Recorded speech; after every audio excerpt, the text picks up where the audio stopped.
दोस्तों 16 जनवरी की वो धुंधली रात जहां पे एक आईटी प्रोफेशनल युवराज मेहता जो ग्रेटर नोएडा 150 के रहने वाले थे, रात को कार से अपने घर के लिए जा रहे होते हैं। फॉग इतना ज्यादा था कि थोड़ी सी आगे दूरी पर नहीं दिखाई दे रहा था और रोड का टर्न था जो 90 डिग्री पर था, जिसको राइट टर्न लेना था, जो कि फॉग की वजह से नहीं दिखाई दिया और सीधा कार जाती है और एक दीवार थी ऑलरेडी कुछ तो टूटी हुई थी, उसको भी क्रॉस करके आगे जाके सीधा एक गड्ढे में जाके गिर जाती है। और वो गड्ढा एक कंस्ट्रक्शन साइट का था जिसको 3-4 साल पहले उसको बनाया गया था मॉल के बेसमेंट के लिए। वो मॉल के लिए जगह थी और उसको उस काम को रोक दिया गया था बीच में और वो गड्ढा धीरे धीरे युवराज मेहता की कार और युवराज मेहता उस मिट्टी के गड्ढे के अंदर डूबने लगते हैं। युवराज मेहता कैसे भी करके उस गाड़ी से बाहर निकल के और गाड़ी के ऊपर आ जाते हैं, लेकिन उनको तैरना नहीं आता। ये सबसे बड़ा माइनस पॉइंट था। फिर भी वो हार नहीं मानते हैं और अपने पिताजी को फोन करते हैं, बताते हैं और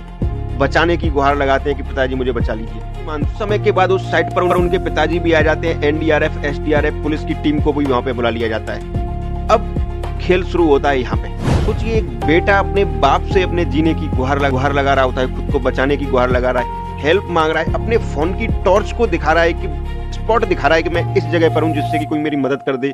और इधर एक बाप है, वो बाप एक टीम से मदद के लिए बोल रहा है, अपनी टीम से मदद मांग रहा है, एसडीआरएफ, एनडीआरएफ, और उधर उस टीम को जिसको जो कि बोलती है कि पानी ठंडा है, इसके अंदर सलिए हैं, उसके लिए 100 प्रॉब्लम सामने आ गई और हम इसके अंदर कैसे जाएं। इतनी प्रॉब्लम्स उन्होंने गिना दी। किसी ने उसकी मदद नहीं करी, बोल रहे थे ठंडा पानी है, हम नहीं जाएंगे अंदर, इसमें सरिया है अंदर, हम नहीं जाएंगे। ये समय था रात के 12 बजे का और ऑलरेडी वहां पे 1 से सवा डेढ़ घंटा हो चुका था। तो वहीं पे एक डिलीवरी बॉय जो कि रास्ते से आ रहा होता है, वो आता है। वो डिलीवरी बॉय जो कि कोई ट्रेंड नहीं है, लेकिन उसको दिखता है कि किसी की जान जा रही है।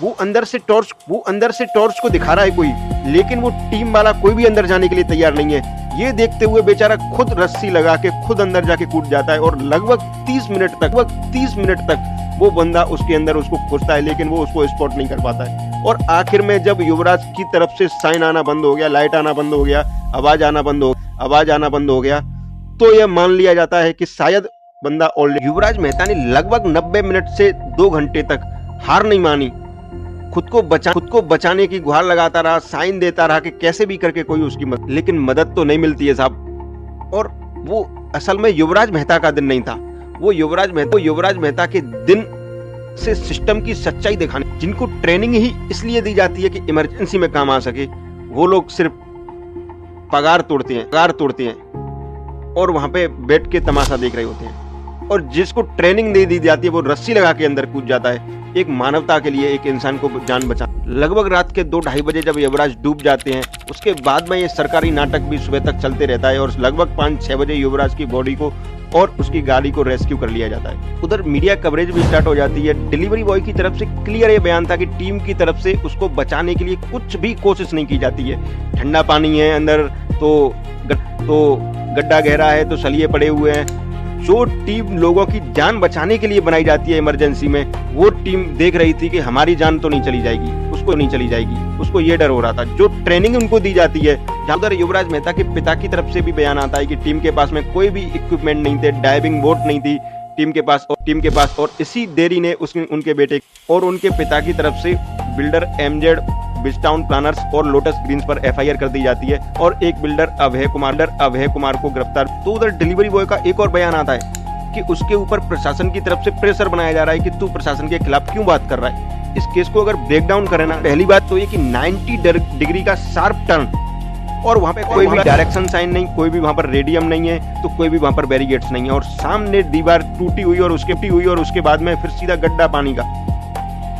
कुछ लोग बोल रहे हैं कि भाई साहब फॉग था, फॉग नहीं होता तो दिखाई देता। अरे भाई, फॉग दिल्ली में या फिर नोएडा में कोई पहली बार नहीं है, हर साल फॉग आता है। फॉग ने तो सिर्फ और सिर्फ, अब बात आती है अकाउंटेबिलिटी की। अब भाई साहब कोई कांड हुआ है तो अकाउंटेबिलिटी तो बनती है। जूनियर इंजीनियर को सस्पेंड कर दो, बिल्डर को अरेस्ट कर लो, तो भाई सीईओ को सस्पेंड कर दो, हो गई अकाउंटेबिलिटी। सेलेक्टिव पैटर्न है, कुछ तो दिखाना पड़ेगा ना लोगों को कि हमने कुछ किया। लेकिन इसमें ट्रैफिक पुलिस का क्या, उनके सीनियर्स का क्या, जिनका काम होता है कि रोड सेफ्टी को ध्यान रखें। और उस इमरजेंसी टीम का क्या, जो 2 घंटे से वहां पे, अब आता है भाई साहब विक्टिम ब्लेमिंग। ये विक्टिम ब्लेमिंग वो टैक्टिक है जब सिस्टम के फेलियर से हटाना हो ना और अकाउंटेबिलिटी को डाइल्यूट करना हो, तो यही कांड कर दो, विक्टिम ब्लेम कर दो।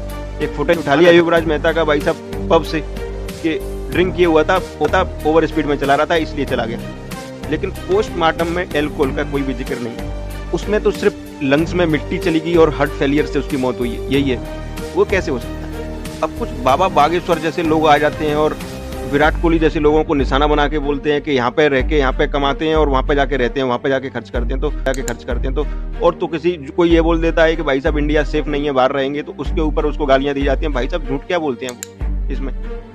टैक्स तो दबा के लिया जा रहा है गवर्नमेंट ने, लेकिन गवर्नमेंट सुविधा दे रही है उनको, सेफ्टी दे रही है उनको, कि 2 घंटे के अंदर एक टीम एक इंसान को नहीं बचा पाई। ये सुविधा है, ये रोड्स की क्या हालत है, ये सुविधा है। कोई सिस्टम नहीं है, कुछ नहीं है, और नहीं दिया टैक्स तो सीबीआई और ईडी आपके पीछे तैयार तो है। पैसा निकलवा तो कैसे भी लेंगे, सुविधा कुछ नहीं देंगे भैया। वीडियो आपको दोस्तों पसंद आया तो लाइक करके जाइए, शेयर कीजिए, सब्सक्राइब बटन भी दबा के रखिए अगर सब्सक्राइब नहीं किया है, और बेल आइकन को भी दबा। पूरा वीडियो देखने के लिए बहुत बहुत बहुत धन्यवाद।